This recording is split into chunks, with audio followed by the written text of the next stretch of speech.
I'm aware that many of you have expressed a desire for online counseling, and to that effect, we have a sponsor who will help you and assist you in that respect. So if you will, go beneath the video, you'll find a link to our online counseling sponsor. They have a whole team of counselors that can help you. Practice self-care, get the help that you need.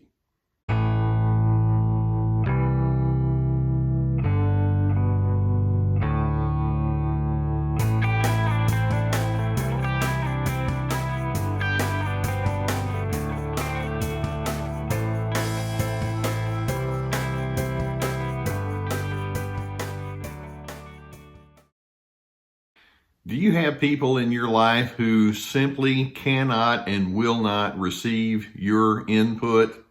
Now, we could be talking about any of a number of circumstances where this could happen. Obviously, it can happen right inside your home, whether it's, some of those teenagers that you deal with or the person you live with and have brought those teenagers into the world with, extended family members, place of work. Certainly, we have this mindset where people don't receive input in the world of politics and business and religion. There are some individuals who are so fixed in their ways of thinking, they're so determined that they have to be right, that when you come along and say, well, there's actually a bit of a different way that we could look at this, it's like, no, that's not it. Now, they have certain pet phrases that they like to use. One of my least favorite phrases is, hey, that's just the way I am. You ever hear that one? Or, if you don't like what I think, well, that's your problem. That's another one of their favorite phrases. Or, so you think you know everything, which is classic projection, I might add. Or, me, what about you? Whenever you talk with these individuals who cannot and will not receive input, they have all these little pet phrases. And frankly, it reveals a fearful form of defensiveness, but they dress it up as stubborn confidence. They have such a sense of certainty about who they are, when in fact, that's not the case at all, at least the way I look at it. Now, when we have people that cannot and will not receive input, there are multiple evidences that indeed is where they're coming from. For example, these individuals refuse to blend. It's like, look, my way of thinking and doing is really all that matters. Haven't you figured that out yet? Where they can give quick and ready invalidation to your perspectives or your feelings. They just slap it down just as fast as you can please. Or they obviously have an inflated conception of who they are. And sometimes they can be really charming until you disagree with them, and then all of a sudden they become a jerk all over again. These are individuals who have such a deep and hidden insecurity. And what I'd like to do is ask, if you're so certain, if you're so secure in so much of what you believe, then why do you have to be so adversarial? You see, I operate with various truths about the way that we engage with each other. And the first thing is, every one of us has blind spots. And I don't ever want to be so foolish to think that I'm one that does not have blind spots, or every one of us has serious flaws that other individuals are able to see. Let's talk about it, and we can plan and work with one another. Some people just can't think that way. Or another basic truth that we can hold on to is you can appreciate that others have insights that maybe you just simply haven't thought about. And they perhaps can give you helpful suggestions. But some of these individuals, it's like, no, I don't acknowledge that truth in the least. And I'm sure there have been times when you felt like, yeah, I know. You remind me of that over and over. And if you're a healthy person, you don't really need to feel, you don't really feel the need to have to push your irrefutable truth. The fact that you hold on so stubbornly implies there's a hidden insecurity that's there, but that's a truth that's lost on many of these individuals. Healthy individuals don't feel the need to bully. They can remain open-minded, and they can allow for distinctives in one another based on all sorts of other kinds of influences, like a person's family of origin or cultural backgrounds or their stage of life or their unique life circumstances that they've lived through that maybe others have not shared with them. I mean, there are all sorts of nuances that go into the making of a person's take on life, but there are some individuals it's like, I don't want to hear about it. I don't want to know those things about you, and I don't want you to tell me what you think you know about me. Their mind is made up. It's the old forget the facts, just do what I tell you to do anyway. Now, I'm hoping that as you observe those individuals, you may realize you're very limited with respect to how close you're going to be able to be with them and how far you're going to be able to go in terms of creating an influence with them. But I'm hoping it can at least give you the motivation to say, I don't want to be that kind of person. And in that vein, I want to highlight about a half a dozen or so different truths here that we can anchor down on so that you can be the person that says, well, I do like to receive input. For example, one of the truths that I hope that you can incorporate is being right is good.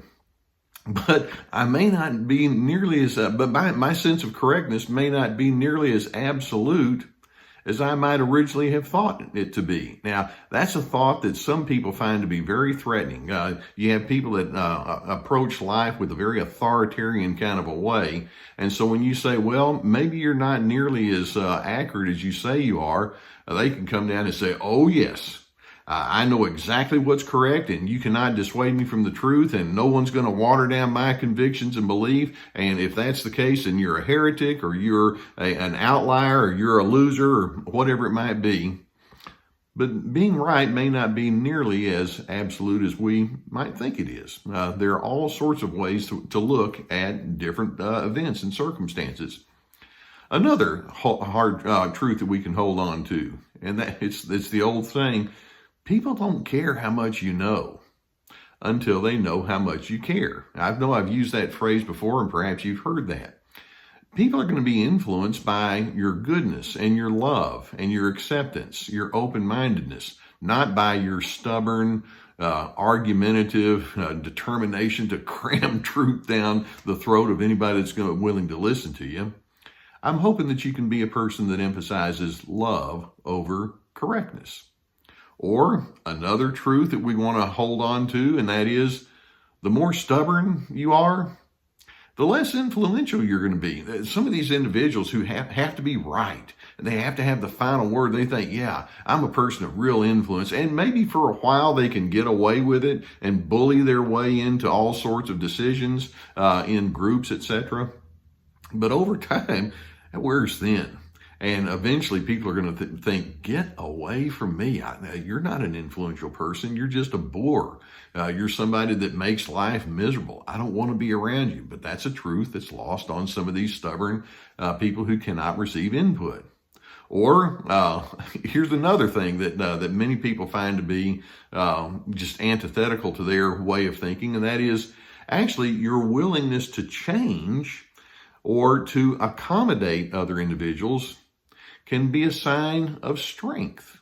Now, many of these stubborn and non-input receiving individuals think, well, if I accommodate people, compromise, oh, that's nasty, that's terrible, I can't do that.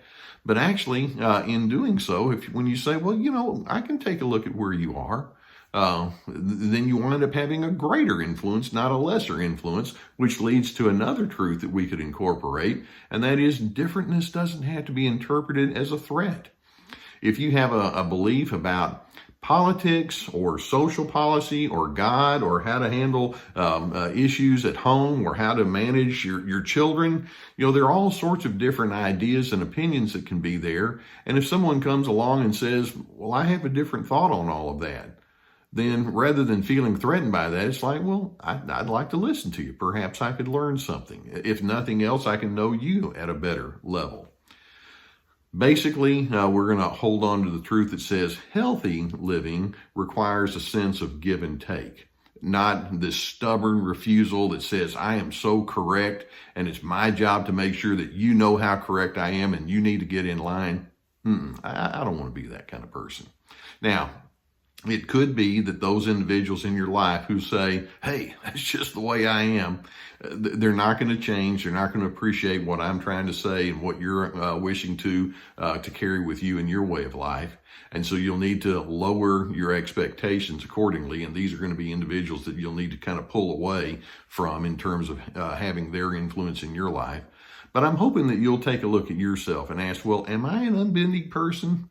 Because I hope not. I want to be somebody that has convictions and has my preferences, and I'm willing to have my assertions and my distinctives, but I want to do so with the appreciation for the fact that there's so much variety in thought and lifestyle and interpretation that I can certainly make room for that in others. That being the case, that's when your influence goes up, not down. And in doing so, with your love, with your decency, and with the respect that goes along with the thoughts I'm talking about, relationships can be much healthier. Unfortunately, there are not enough people that think that way, but I'm hoping you can be somebody who sets that kind of healthy pace. I hope that videos such as this give you something good to think about. If you've not already subscribed to the Dr. Les Carter channel, you know I also have the Surviving Narcissism channel, but go ahead and hit that subscribe button. We'll keep more videos coming toward you. If you have a need for counseling, and if you have someone in your immediate area, then I would encourage you to seek that out. Or if you would prefer, we actually have a link below the videos for online counseling. We have a sponsor that has a whole team of licensed professional counselors with experience. And so if that's something you would want to look into, then we have the tab that can take you down there. We have my courses, free to be. We also have a new one upcoming called This Is Me, about how to establish boundaries with the controllers in your life. And that's something you'll need to watch for in the weeks ahead. And also we have links to my books, etc. So we have plenty of resources that I hope can help you. You know, there's some folks that just can't receive input. I'm hoping you can be somebody that says, actually, your influence and your positive contributions come by your very flexibility. And flexibility doesn't mean that you drop what you believe. It just means that you realize that variety is built into nature, including human nature. And as you're able to anchor in that, I'm hoping that it positions you to be a person of distinction, of steadiness, and someone who can actually bring peace and decency to your primary relationships. I want that for you.